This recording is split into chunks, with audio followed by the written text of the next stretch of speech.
চট্টগ্রামের পটিয়া উপজেলার দক্ষিণ ভুরসী ইউনিয়নের ডেঙ্গাপাড়া গ্রামে দাঁড়িয়ে আছে শতাব্দীর প্রাচীন এক স্থাপনা, জগৎচন্দ্র মহাজনের পান্থশালা। একসময় প্রতীক ও ব্যবসায়ীদের বিশ্রামের জায়গা হিসেবে পরিচিত এই পান্থশালা আজ জরাজীর্ণ। ব্রিটিশ আমলের জমিদার জগৎচন্দ্র মহাজন ১৩৩৪ বঙ্গাব্দে এটি নির্মাণ করেছিলেন। পথিকদের বিশ্রামের জন্য তিনি নির্মাণ করেছিলেন জগৎচন্দ্র মহাজনের পান্থশালা।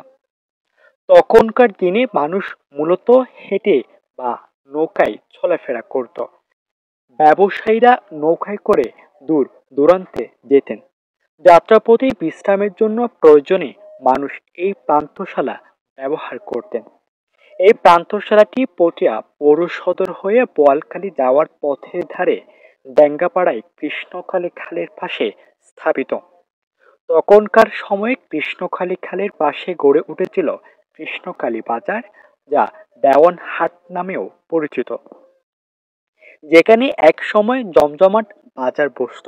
কর্ণফুলী নদীর সঙ্গে যুক্ত ছিল কৃষ্ণখালী, বোয়ালখালী ও ছানখালী খাল। এইসব জলপথ ধরে ব্যবসায়ীরা পণ্য আনতেন এবং বিক্রি করতেন। সপ্তাহে ২-৩ দিন বাজার বসত, যা আশেপাশের মানুষের জন্য ছিল মূল বাণিজ্য কেন্দ্র।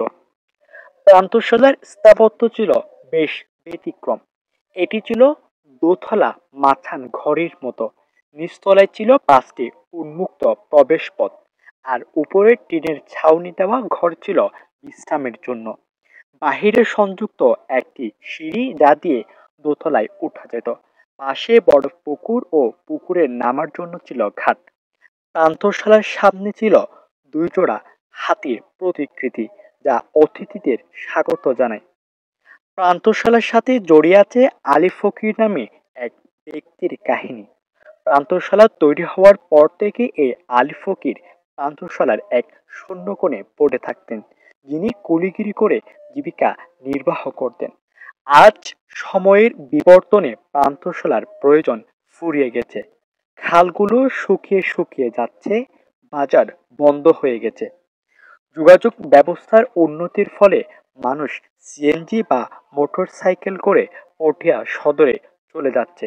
ফলে পান্থশালাটি পরিত্যক্ত হয়ে জরাজীর্ণ অবস্থায় পড়ে আছে। সময়ের সাথে সাথে ইতিহাসের অনেক নিদর্শন বিলীন হয়ে গেছে, কিন্তু জগৎচন্দ্র মহাজনের পান্থশালা এখনো দাঁড়িয়ে আছে।